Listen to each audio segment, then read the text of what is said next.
Hello everyone, I'm Sanjay here from Software Studios. So today's topic is hydraulic cylinders.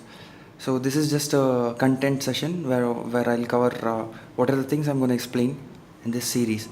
So the first will be about the introduction, where I'll be explaining all the parts involved in the hydraulic cylinders, and then we'll go for working principle. How does hydraulic cylinders work? What's their working principle?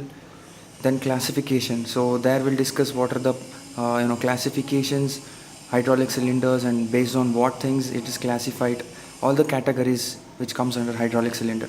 Then we'll see some applications wherever the hydraulic cylinder is utilized in industrial purpose or whatever it is. So we'll study all those things in applications, and then in numericals we'll solve some of the problems related to hydraulic cylinders. Maybe like what's the speed of the piston rod moving, and what should be the size of the cylinder based on the capacity it has to take. So all the things will be covering in this series. So hope you enjoy, and we'll see in next session. Thank you.